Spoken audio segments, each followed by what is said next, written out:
Well, hello everyone, and welcome to our special Lifestyle Beautiful webinar for military and veteran mental health awareness. I am the owner and founder and CEO of Lifestyle Beautiful, Megan Ward, and I started this organization because I've been in HR for almost 20 years, and I wasn't able to really find a way to provide full-blown health and well-being for people in a workplace or individuals in other areas of my life. So I went through a journey and got a health and life and wellness certification and a few other things along the way. And I'm so pleased to be here with Timothy. Timothy is a veteran. And thank you, Timothy, for your service. He's going to be our expert today. Timothy, you can go ahead and go to the next slide. So thank you all, veterans who are online with us today. Thank you so much for your service from Lifestyle Beautiful. All right, I'd like to go over our objectives today, and then I'm going to give an introduction to Timothy, and he'll take it away from there. So this evening, we're going to talk about defining mental health and first aid. And then we're going to go into mental health and the U.S. Veteran and how those connect. We're going to talk about some common disorders throughout that and then what we can do, and then make sure we go over some key takeaways. So I'd like to talk a little bit more about Timothy now. So Timothy, he is a board certified, national board certified, health and wellness coach. He also has training in the science of well-being and mental health first aid after graduating with honors in health and wellness and health sciences. So Timothy, we'd love to hear a little bit more about your journey in the military, and please share anything else you'd like to add about yourself and take it away from there. Yeah, absolutely. Thank you for the introduction. Yes, I am a veteran. I was a healthcare specialist, more formally known as a combat medic. I did training all over the country. Sam Houston in Texas, Fort Polk in Louisiana, Fort Bragg. I did some training there with the airborne unit. Indiana. I was stationed in Fort Stewart out of Georgia. Lots of great experiences. It furthered my knowledge for emergency medicine. And then as I came out of the military, I actually continued serving my community as an EMT. I used that certification for about a year, but I wanted to make the change to be more proactive in health and work towards preventative care and healthy lifestyle habits. And that's what drove me to become a health coach. And I have ACE and well coaches, and as of this year now, I'm nationally board certified. Awesome. Congratulations. And thank you Thank so you. much. That was a wonderful overview and introduction. All right, well, Thank over you. to you, Timothy. Excellent. Well, yes, again, I do want to thank any veterans that are watching the video or joining us live here for your service tomorrow being Veterans Day. Whether it be the Army like myself, I say Semper Fi, the Marines, their birthday was yesterday, I believe. Navy, Air Force, thank you all for your service and continuing to serve. So again, big day tomorrow. Hope you enjoy your day. But what we're going to talk about today is mental health awareness. I have done training in mental health first aid. I'm continuing that training to do more specified for veterans and for military personnel. But this is a quick brief overview of the topic of mental health first aid. So as we talked about in the objectives, so what is mental health first aid? As you can see on the screen here, it is help that is offered to an individual developing a mental health problem or experiencing a mental health crisis.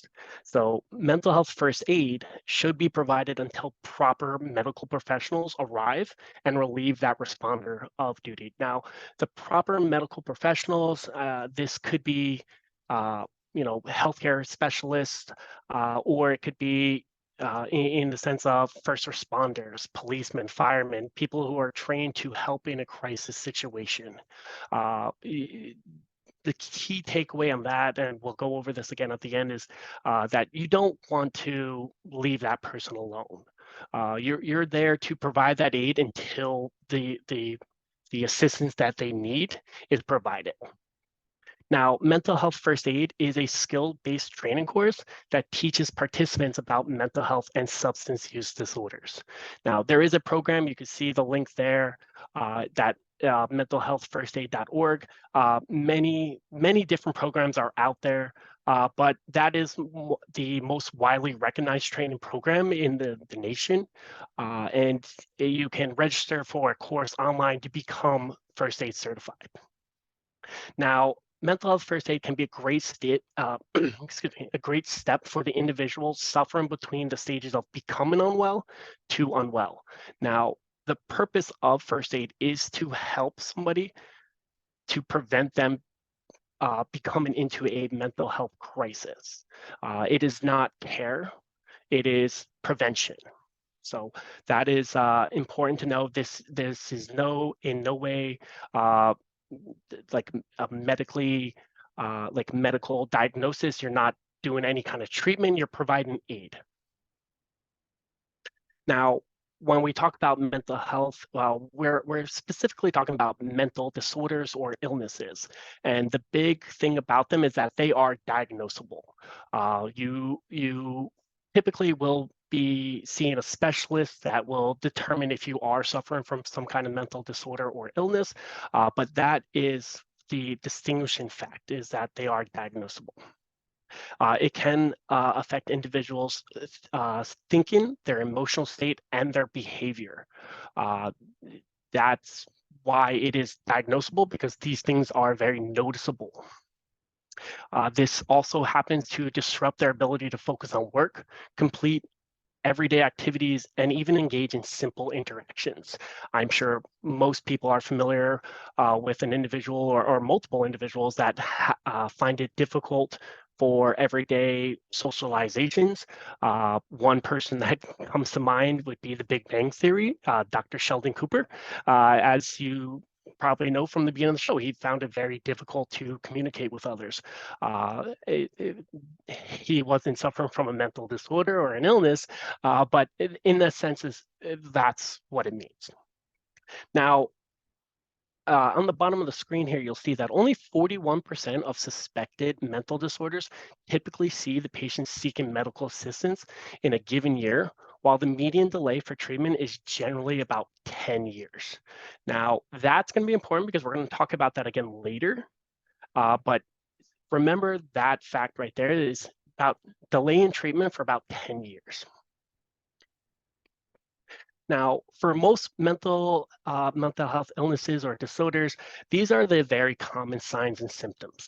Now, persistent sad, anxious, or an empty mood generally is something that you're going to see in just about every mental disorder or illness. Feeling of hopelessness, irritability, frustration, restlessness, the guilt, worthlessness, and helplessness. We're going to talk about that again in some of the other slides coming up. Loss of interest or pleasure in hobbies, decreased energy, fatigue, feeling slowed down or sluggish. There's lots of times difficulty concentrating, remembering, or even making decisions, difficulty sleeping or early morning waking, oversleeping, even waking up multiple times in the evenings or the late hours.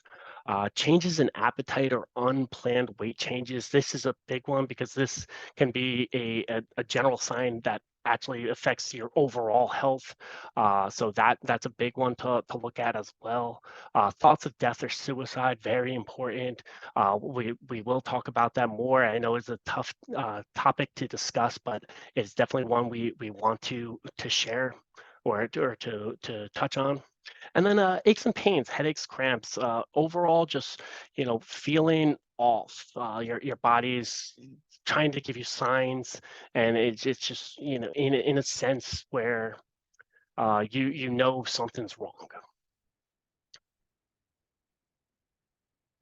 Now, the reason for our webinar tonight is the importance of veteran mental health awareness. It's important to note that there are roughly about more than now 30,000 suicides from active duty, National Guard, or reserves veterans since the beginning of the war on terror. So we're looking at about 30,000 over a 20-year period. And that's an important number because it is 4 times the number of deaths due to combat from the war on terror. I know most people are familiar with this statistic of 22 a day, and we'll talk about that in just a moment there. But 4 times the number of deaths than combat is significant. I mean, if you're looking at it in the sense of war and the war, once they come home, we're clearly losing that battle. Now, suicide has increased through for veterans about 25% since 2020. And what is significant about that year? I'm sure we're all very familiar with the wonderful year of 2020, but the big thing is that there was isolation. There was the feeling of helplessness and that loss of control. People, I mean, we're, hello? Can you guys still hear me? It's just told me I was muted. Nope, I hear you. Oh, okay, excellent. Sorry. Uh, yeah, that loss of control, being in basically in solitary in your homes, unable to go out and seek the help that you needed. Um, it was just a very difficult year. It almost turned back the clock for a lot of veterans and who needed that aid and that help. Now, as I mentioned, that the number 22 a day, unfortunately, this time of year, November and December, it does nearly double because of the holidays, and a lot of that is because of those same three factors as listed above: that isolation, that feeling of helplessness, loss of control, not being able to provide for your families, being away from family for active duty members. Unfortunately, I do know quite a few members who unfortunately have taken their lives right around this time of year, and it's never easy. It's always disheartening, and you know the best thing we could do is look for these signs and symptoms. Uh, right there, 1 in 4 active duty members showed signs of mental health conditions according to a 2014 study, and 18.5% of service members returning from Iraq or Afghanistan report having post-traumatic stress disorder. So, as I mentioned earlier, it is a 2014 study, 1 in 4. 2014 is almost 10 years ago, and 10 years is the median delay of treatment. So these people, that 1 in 4, honestly, it's probably a lot greater. Maybe about three out of every 4 members suffers from some kind of mental health condition. And the more we talk about, the more we spread awareness is what's really going to help these members, these soldiers, these active duties, the veterans. And then, of course, nearly half of all the cases of behavioral health problems among military service members are untreated, as I just mentioned. So why the delay in treatment? So despite numerous attempts by the VA and other agencies such as Wounded Warriors or Angel Wings, the past 2 decades, the rates of mental health disorders continue to rise. Big part of this is the location of treatment. It's problematic for veterans residing in rural areas. 41% of all veterans do live in rural areas where the commute to either a VA or a different agency is quite far. So you know they rather look at it as like, oh, I guess I don't really need it. The upside about that is that these are improving with telehealth, Zoom meetings like this, even the phone lines. It greatly increased the amount of hotlines that you can call. There will be a couple at the end of this that you can jot down if you'd like. So it is getting better, but again, it's still on the rise. And then of course there's that fear of the stigma. For most people currently serving, they're afraid that they won't get that promotion. This could also be a civilian factor as well. Coming out of the military, wanting to move forward, and you get that career and you go into it like you don't want your supervisors to know, oh, why is he seeking, or why are they seeking mental health? What is going on with them? And that fear, that's a huge one. I back in the day, I know people who purposely didn't go to the mental health clinic specifically because they were in line for a promotion, and that leads to other unfortunate disorders that we'll talk about moving forward. But it is definitely something that plays a big part. The loss of benefits, both in the military as active duty or as a civilian, the fear of, oh, if I go there, then maybe I'll be discharged and I lose everything, or oh, if I say this, they'll stop paying my benefits, or stop giving me health care. Again, the stigma of treated differently. Oh, that person's going to see the mental health clinic. Oh, be nice to them. Don't give them a hard time. Give them the easier workload.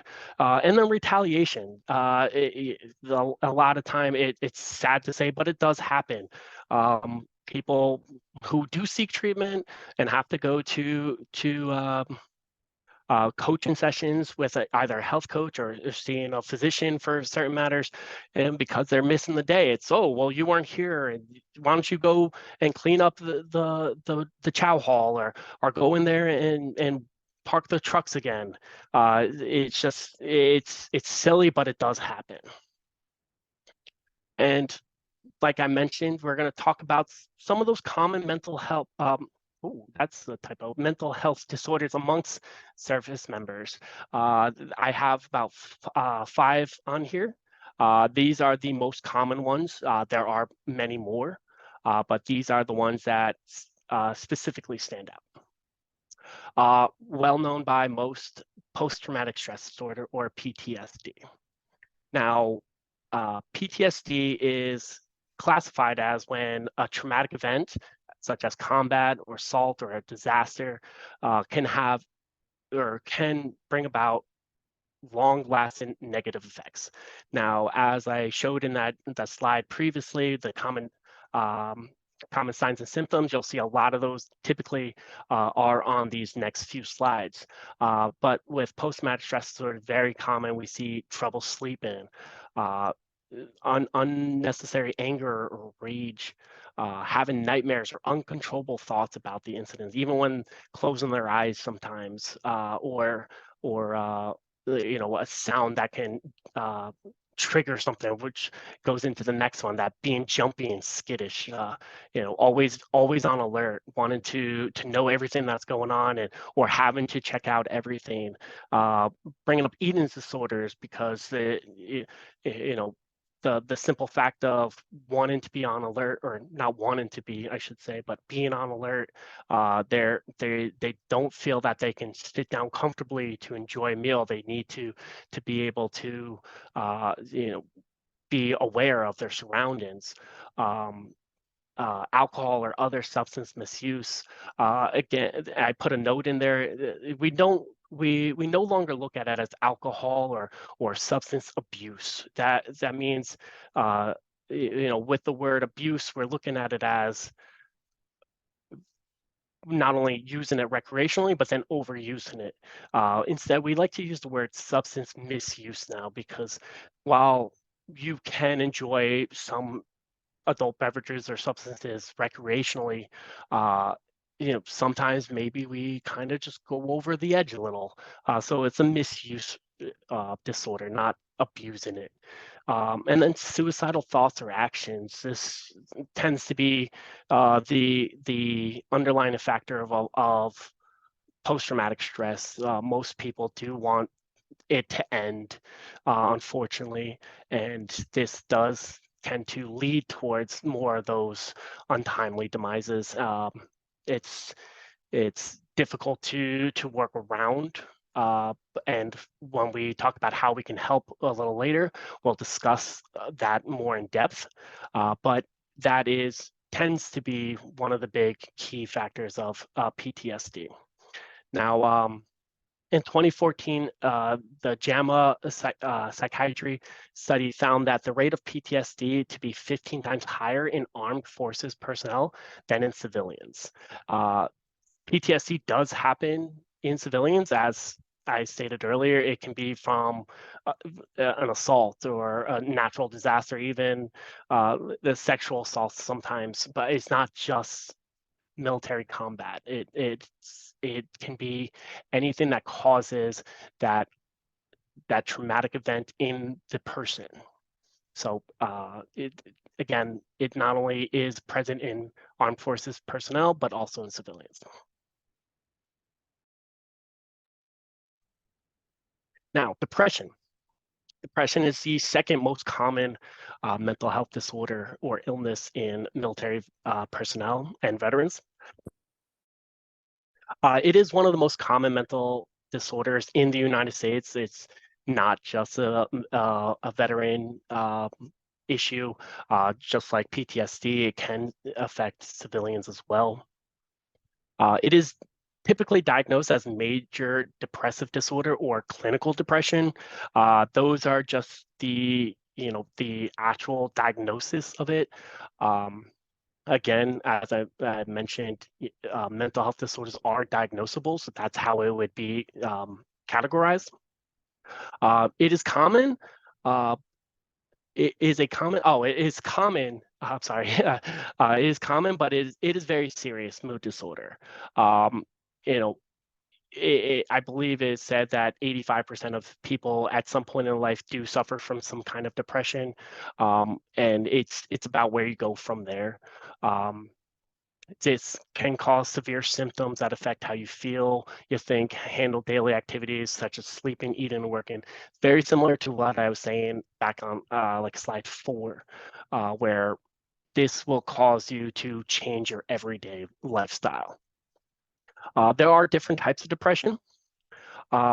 Some can develop due to circumstances, but they typically persist or have been present for about 2 weeks. That is a significant timeline. In order to be diagnosed with major depressive disorder or clinical depression, it typically lasts for a period longer than 2 weeks. So that is, I mean, we all have bad days, but it's that chain of consistent bad days that actually where it becomes major depressive disorder or clinical depression. And not everyone who is depressed experiences every symptom. Some people experience only a few symptoms, while others may experience many.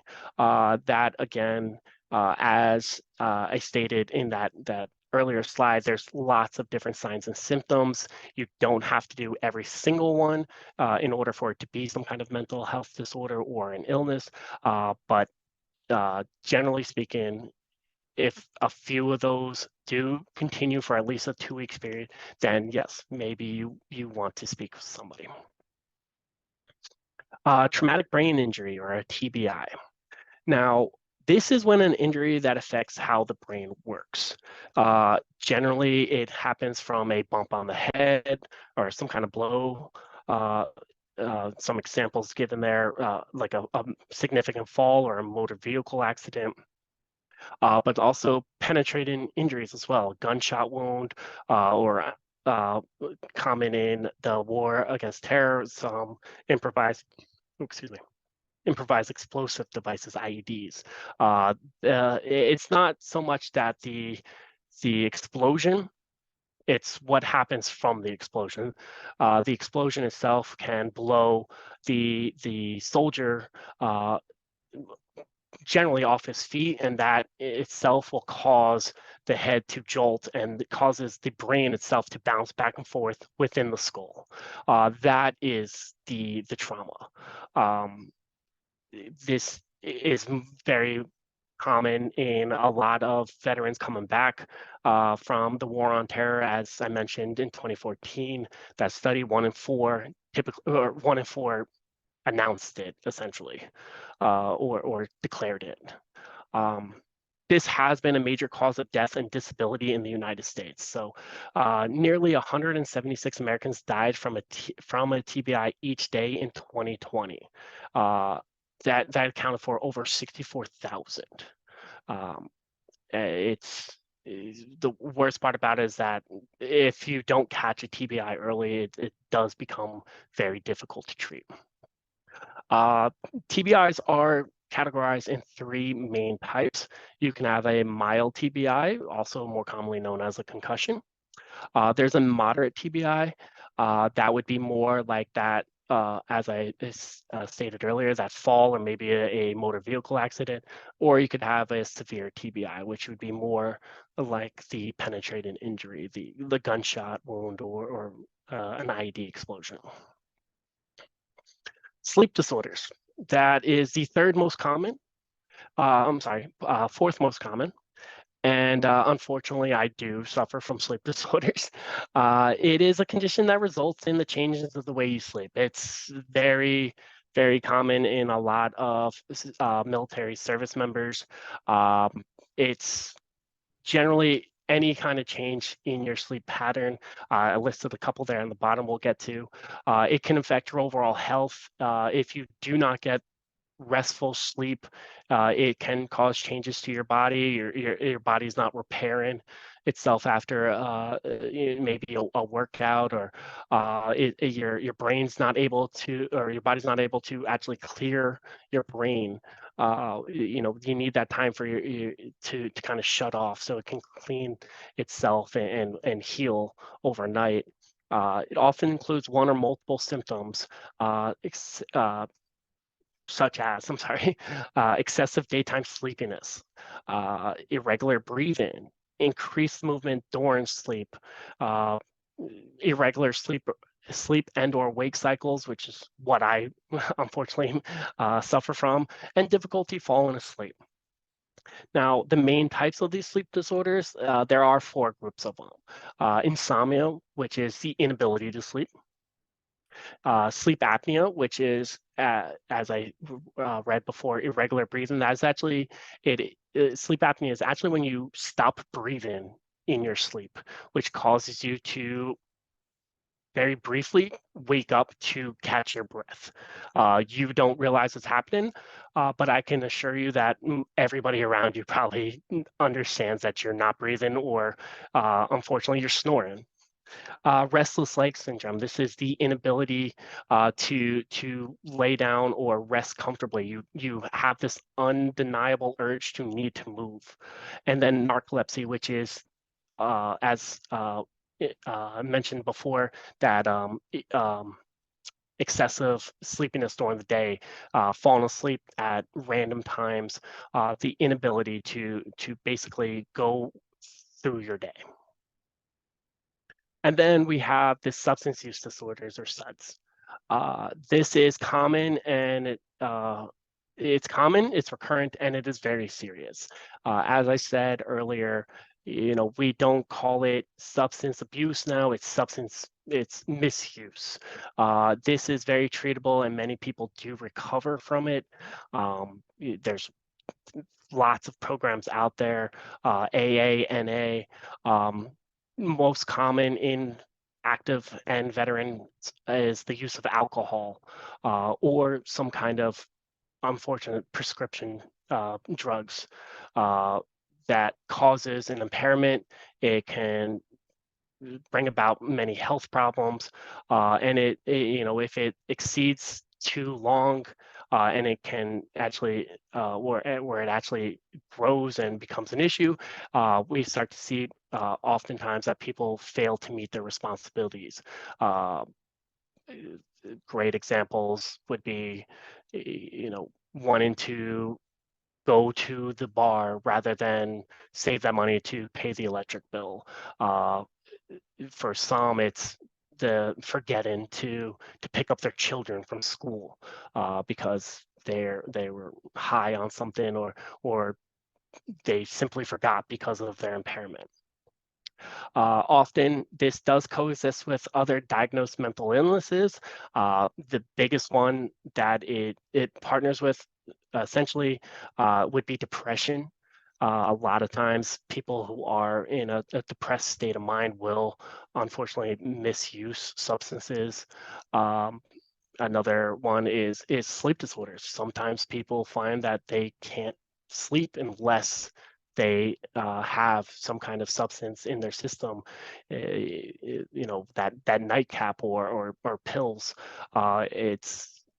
Substance use is rarely ever alone. It's definitely the most common one to be with something.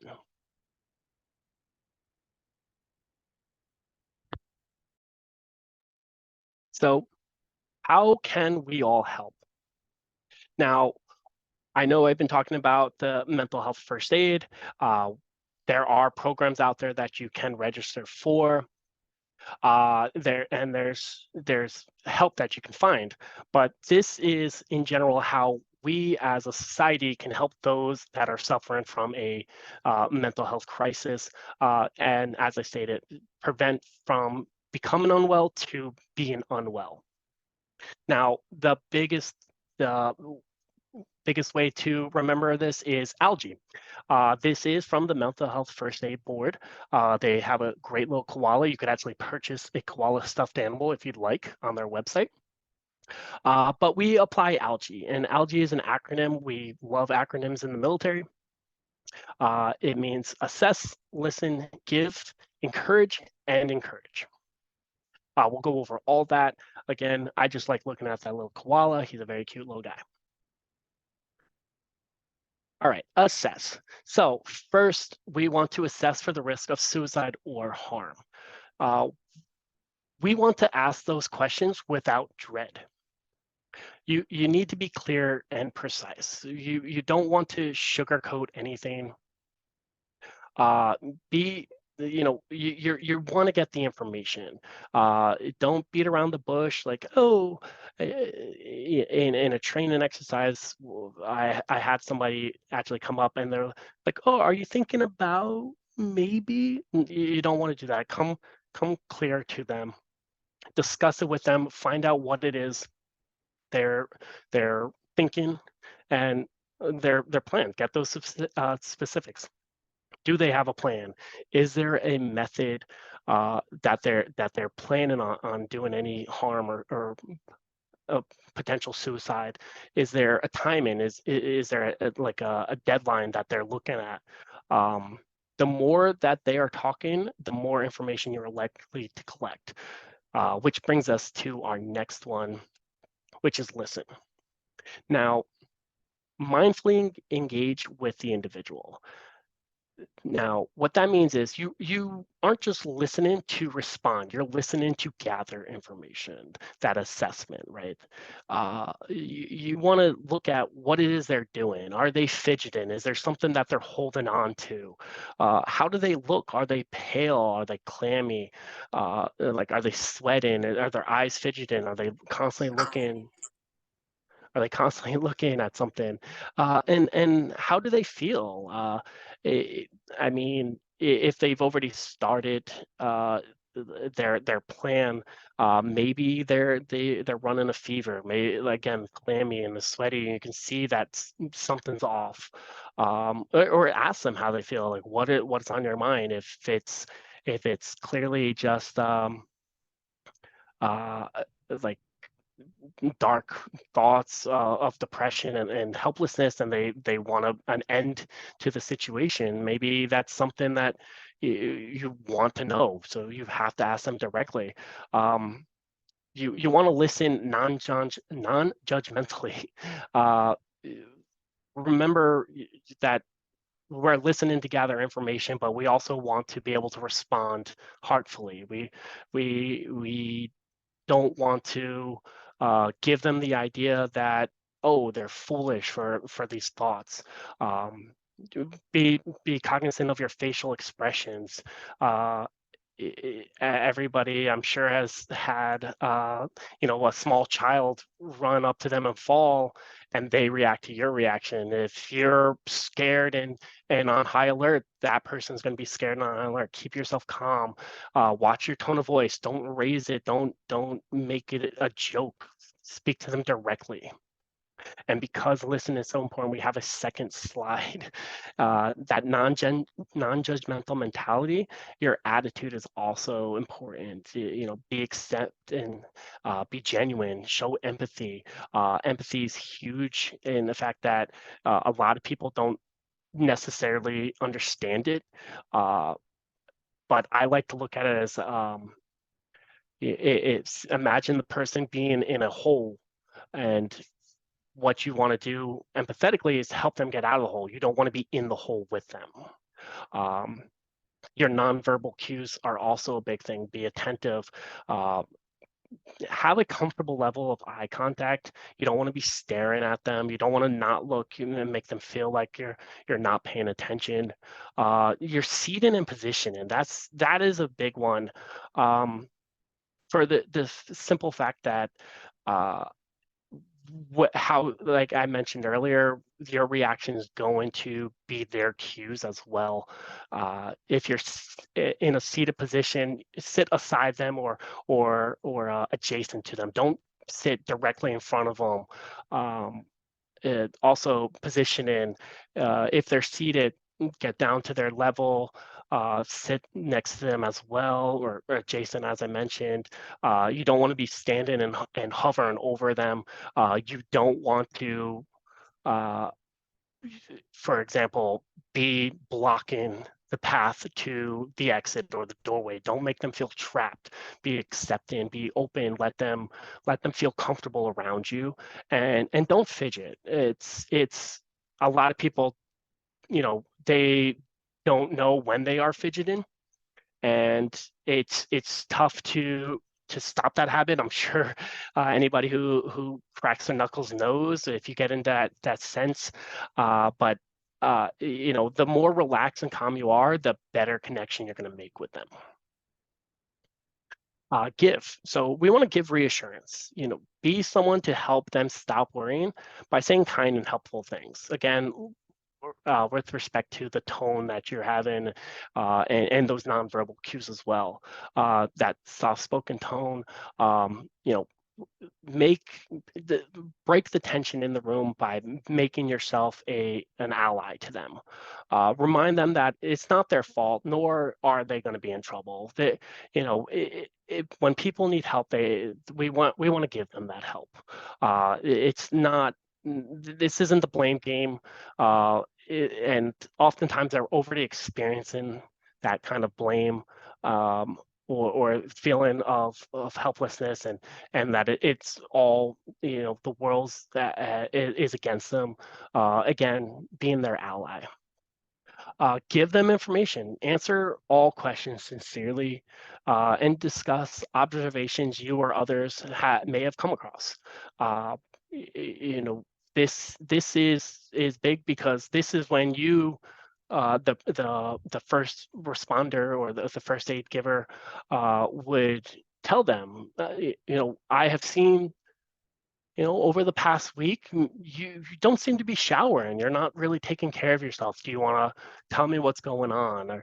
Or oh, I noticed that you keep talking about death and an end to the situation. Is everything okay? And then, do you want to talk about something? Let them know what you know, so that they feel comfortable telling you what they are experiencing. Uh, Encourage. So encourage, as you saw on the algae slide, there's two encourages. There's the professional help, where you can talk about the different types of people that they can speak with, medical professionals, health coaches like myself and us here at Lifestyle Beautiful. Those are people you can speak with, or physicians, psychiatrists, religious leaders, or the religious community. The tight group there. I had, in my time in the military, I was very close with not only the members of the church that I went to, but also the chaplain, which is on the slide there too. Your chain of command when you're in the military. especially for young service members, or that junior enlisted members, going up to that first person, that sergeant, that staff sergeant, your team leader, letting them know what's going on. Let them know that that's who they can speak to if they need to, or they could even, that chain of command can help them with getting more information as well. The chaplain, as I said, the MWR, that's another acronym in the military. I'm telling you, we use them all the time. It means morale, welfare, and recreation. It is a military program. It is ran by civilians, and it's not only for the service member but their families as well. I was a huge part of the MWR at Fort Stewart. I was a BOSS, which is another acronym, Better Opportunity for Single Soldiers. I was a representative for that. I did multiple trips, a cruise to the Bahamas, the these single soldier Halloween parties, Christmas get-togethers, lots of different things. That's a wonderful place where you can go and speak to somebody that's not associated with the military. They're there to help service members. And then there's hotlines. I do have at the end here on one of the slides a few numbers, but the hotlines for the Wounded Warriors, the Angel Wings is another one.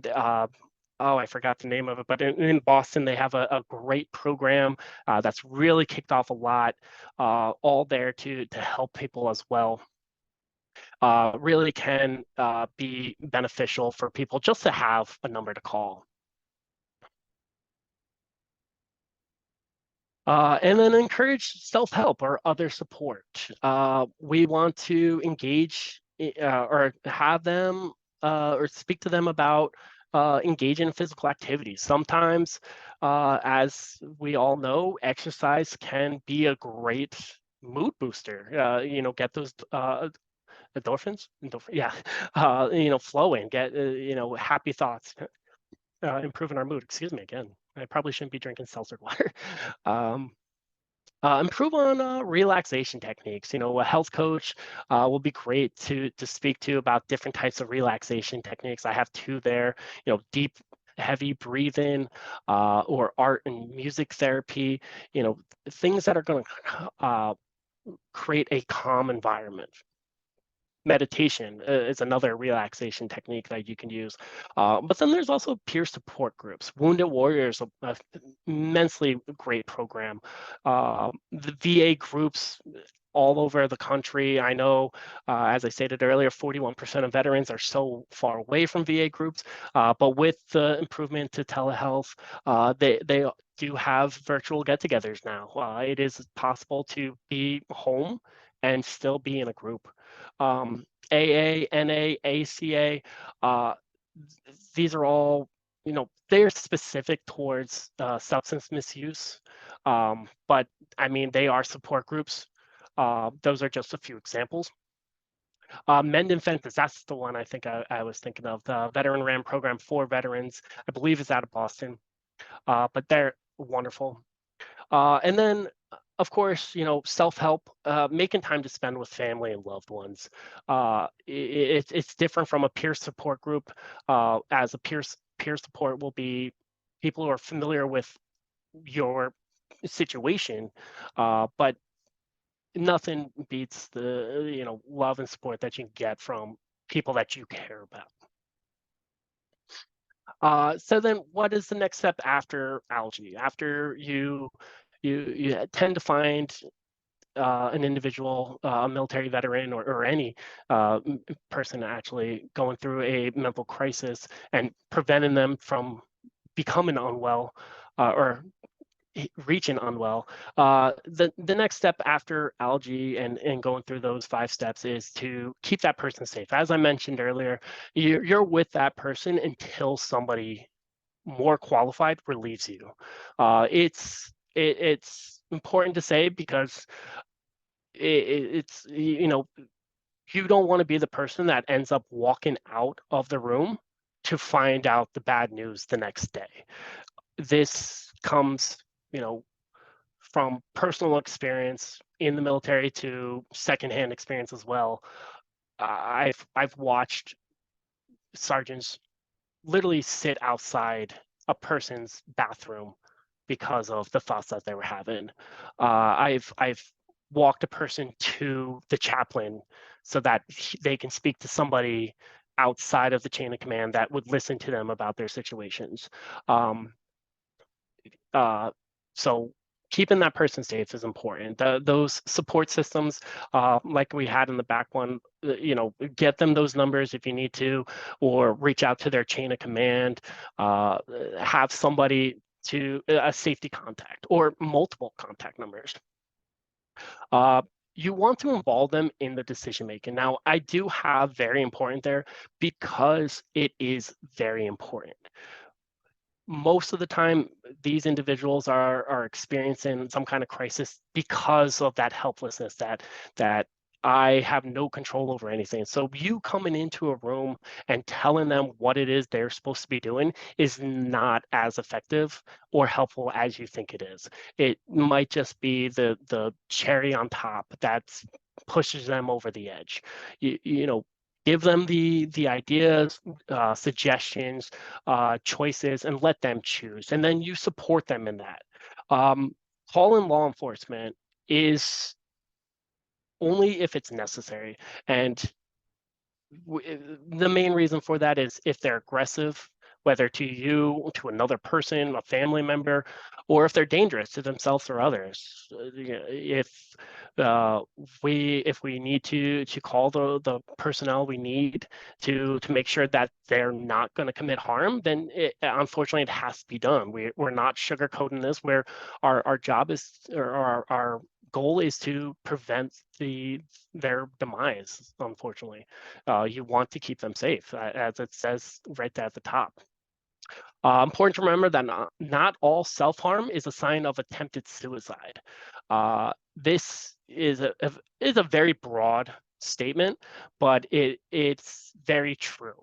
For example, I mean, with self-harm can be, unfortunately, drinking a whole bottle of alcohol in a night because can't sleep or depressed. I mean, that's still self-harm. It's not suicidal, but they're doing damage to their person.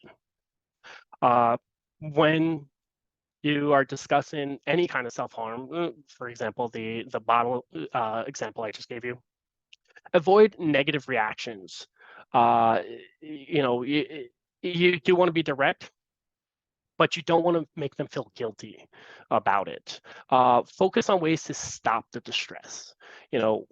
Why are you drinking that bottle? Why are you purposely keeping yourself awake at night? What is the cause? How do we fix this? And then, of course, report if necessary. That is specific towards veterans. If it has to, I mean, it's rough to say, but as a military personnel, you belong to the military, and any kind of self-harm, self-damage, suicide attempt needs to be reported. If it's your family member, they're going to be angry and upset with you, but in the long run, you are doing this for their benefit. Things not to do. Now, as I said, you don't want to be that person that thinks everything's fine and walks away. You never leave them alone until you're relieved, or the situation itself has relieved it or has solved itself in a sense where you are comfortable that they're no longer in that. But that rarely ever happens. You want to make sure that somebody is there to help that individual. So you wait till that help arrives, and then you surrender the care to the more qualified individual professional. Like I said, health coaches are trained in mental health first aid. EMTs, as I was, we're trained in that. Paramedics, police, first responders, these are all people that can provide that relief. Do not ridicule, mock, threaten, or shame them. I've mentioned it multiple times. In no way should you make them feel guilty for what they are experiencing. And don't promise to keep it a secret, because you're going to break that promise. You need to let somebody know if something's happening. certain licensed professionals, we do have to report this. It is it comes down to, are you thinking about harming yourself or others? And if the answer is yes, then that somebody needs to know. So you're not going to keep it a secret, because if you do keep it a secret, you're not getting them the help that they need. So other mental health first aid steps for veterans. Now, these are specific towards the veteran group, but it does apply as well. Taking care of yourself first can sometimes be the most important part of being able to take care of others. So not just in mental health first aid, but nearly all caregivers and medical personnel, this applies to. Uh, you know, you can't be the best version of yourself if you're not taking care of yourself, and that just hurts the chances of helping others.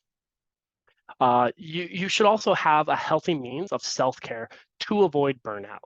We're not going to go into burnout too much right now, as we are coming close to the end, and burnout can go forever.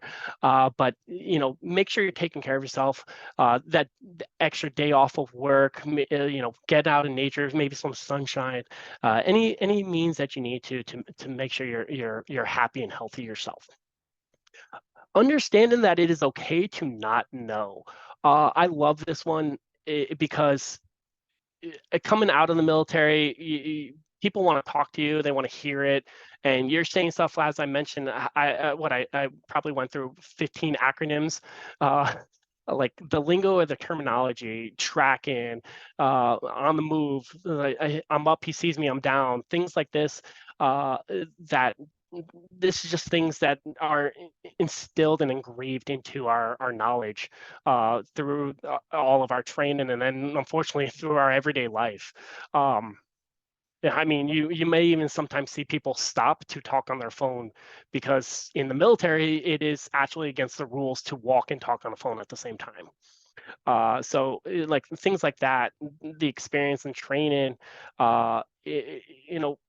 a lot of times people won't want to talk about deployments. Many times I had the door open and people would come back after and want to, discuss what they saw, and it's rough. But know that if you don't understand, or you haven't deployed, you don't have to pretend. And then, like I said, the lifestyle, long hours. We start at 6:30 in the mornings, or 0600, for formation for PT, and then we don't leave until almost 1800. That's 12 hours of the day you're stuck staring at people. Half the time you don't like them. It's just the guidelines, rules, talking on the phone. And then, respect their stance on the status. This is very important for specifically tomorrow. Service members, armed forces, active reserve guard, let them tell you what they want, what they want to be known as. I do count myself as a veteran. I was a soldier. Army considers themselves soldiers. Then you're either a Marine, the Navy is a sailor, Air Force is airman. Not every veteran is, you can't just call them a soldier, because it may be offensive to some. But also, some people don't want to be called veterans. They would rather be called, I was a service member, or I was in the armed forces. Particular people do sit there and say, I don't deserve the veteran status. So I know it was a lot of information, but I do have these takeaways, and I believe these to be the most important part of this whole slideshow, is that mental health disorders are non-discriminatory towards military and non-military personnel, while having an array of effects on an individual's health. Mental health first aid is a skill-based training to help those suffering from mental disorders, mental disorder or illness, having an episode or crisis, but does not consist of diagnosing or treating those concerns. Again, we're not doing any treatment plans. We're not diagnosing. This is simply to prevent them from getting worse. Suicide and mental health disorders are once again on the rise amongst current and former military members. Again, as that earlier slide said, 2020 was a very difficult year for everybody, but it specifically hurt veterans pretty badly. As you saw, the the rate increased drastically. People weren't able to get the help that they needed, and it's the sad truth that it's happening every day. And with the use of algae, this can be a significant factor in preventing an individual from transition from that becoming unwell to unwell. We want to avoid that unwell, because unwell is, for lack of better words, the end game, unfortunately. So we want to get them that help. Again, do not leave their side, provide them the aid that they need, and move forward in that direction. I was looking at the slide here. Speaking of the mental health disorders, I forgot to mention, and I apologize, but the sleep disorders, it's a big one, as I mentioned, but coming up soon, we do have a Sleep 101 webinar from Lifestyle Beautiful as well. I do hope that you will join that to hear ways to help prevent that and work towards bettering yourself and your sleep cycles. As I mentioned, I have a couple of hotlines on here. I don't know why there's a gap there, but veteran suicide prevention hotline in general is the 988 number. But if you just call that number and press 1, specifically will bring you to a veteran specialist. The 24-hour substance use disorder hotline is listed there below, 800-241-4949. And then if you'd like to register for the mental health first aid course, the link for that class is at mentalhealthfirstaid.org. And if I believe that is the last slide, so I'm going to leave that up so that if you'd like to jot anything down, you can take those notes. But as far as the slide goes, I thank you for joining me tonight, and I hope you have a great Veterans Day. And again, take down any information that you need. Thank you, Timothy. And I wanted to see if there were any questions in the audience. We have a couple minutes maybe to ask any questions or share anything. I saw some folks said it was very helpful information. And I think we have our COO, Julie, on the line. She might want to say a few things, but I'll see if are there any questions from the audience? No. Okay, cool. Julie, why don't you share a little bit about your role here? Julie is our rock and pillar for all things operational for Lifestyle Beautiful. Thank you, Megan and Timothy. I just have to, first of all, thank you for your service and thank you for the phenomenal work that you invested in this webinar. I am so thrilled, and thank you to the attendees. I am a big advocate for mental health. My dad was in the military. My brothers have been in the military.